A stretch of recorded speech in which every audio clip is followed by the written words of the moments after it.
we know when we've met the right partner? I assume that this means a romantic partner rather than a business partner.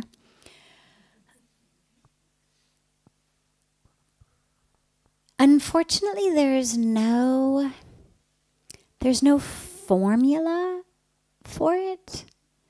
There isn't some equation that I can give you and say, well, you plug in height is X and weight is Y, and if Z is more than 10, then it's the right partner. If Z is less than 10, it's the wrong partner.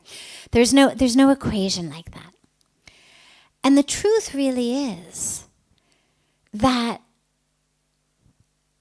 what's most important in that relationship is us being the right partner. Because one of the things we speak about in here so frequently is the impact of who we are and how we are on the world around us.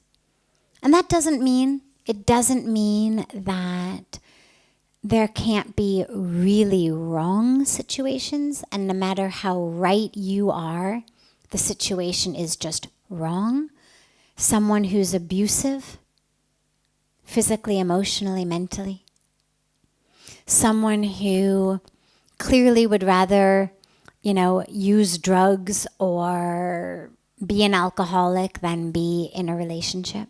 There's certainly examples of relationships that we could say, here's how we know it's not the right partner.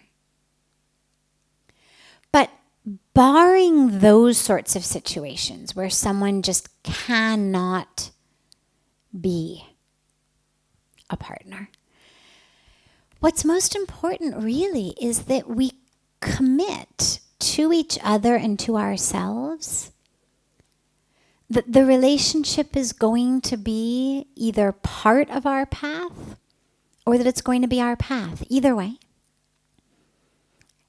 In an ideal world, the relationship can even be your path.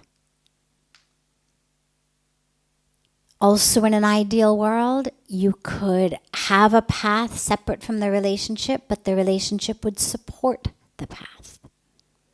So in some cases, what you find is that the partner is also very, very spiritual. And literally in that marriage is able to be your spiritual path. In other cases, what you may find is that the partner either isn't very spiritual or isn't spiritual exactly in the way you're spiritual, and so it's not going to quite work like that. But nonetheless, you're able to support and to create space for each other's path so that you're able to walk on your path and have the love and support of this person. I think in a relationship, really, what is the most important and how I would judge is if that partner is able to hold space, hold a safe, nurturing, ever-expandable container for who you are, such that however you grow, however you change during the course of a relationship, that partner is able to expand. They may not necessarily also grow the same way that you are, but they're able nonetheless to have a space such that your growth, your expansion, your change does not threaten the other person, or that in order for the relationship to stay intact, you don't have to stay in a preset box.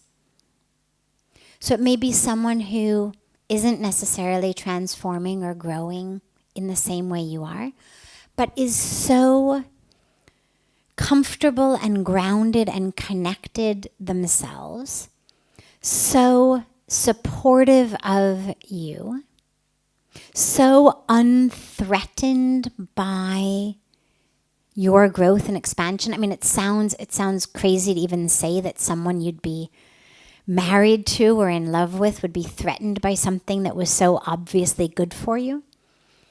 And yet it happens. We see it a lot, sadly.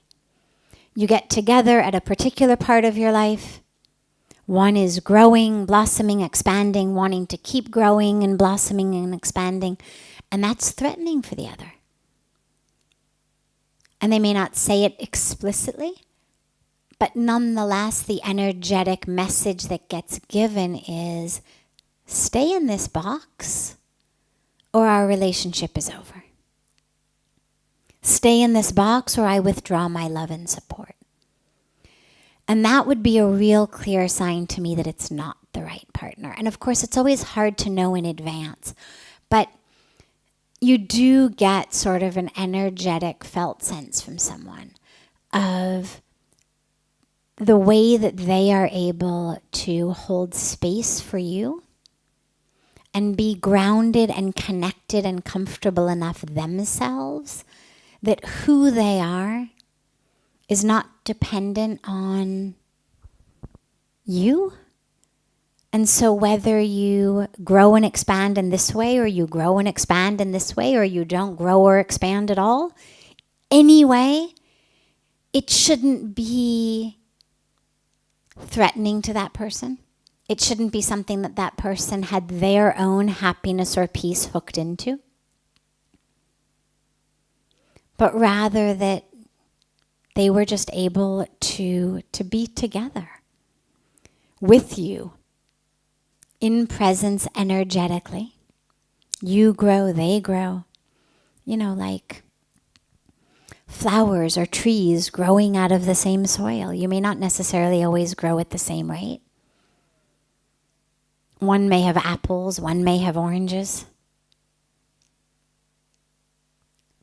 But underneath the ground, your roots are connected and able to get strength and nourishment and nourishing from each other. Even though where you're growing, how you're growing, what you're blossoming into may be different. But that deep, deep, deep connection in the soil is there. And I know that's not a very specific equation, but it is a felt sense that we get with someone. And that would be for me the deepest thing to go by. That if someone has a lot attached in how I behave, who I am, how I'm going to grow, what I'm going to do, that might worry me a little bit, because then you've really got to dance according to that person's tune, even if they say it's all for your good. There's just not enough space then for you to really become whoever, whenever, however you are. So that would be my very unspecific answer to it. Because of course there's no cookie cutter to this. One way to know that it's not the right situation, may still be the right person, but just not the right situation, is when you've got a hole inside and that person is filling your hole inside. So you're feeling down, you're feeling unlovable, you're feeling unworthy, you've just broken up from another relationship, you've just gotten fired from your job, you've just, whatever it is, maybe this has been a hole you've had since childhood, and that person comes into your life and suddenly you feel like that hole is full. Suddenly you no longer feel unworthy. Suddenly you no longer feel unlovable. Feels great. Feels wonderful. But it feels wonderful the way that being on heroin feels wonderful to people who take heroin. It's not a long-term solution. It's plugging up a hole artificially. And the problem with it is, well, if it's heroin, you have to keep taking it. And if it's a relationship, the problem with it is you're not actually healing. You're not actually achieving an experience of wholeness. Rather, you've just stopped up your hole with someone else. And that requires you not to change. Because as you change, as your hole changes shape, that other person is not going to fit into it quite so perfectly. And so if the whole relationship is based on how well their metaphoric pegs fit your metaphoric holes, the relationship locks you into a box.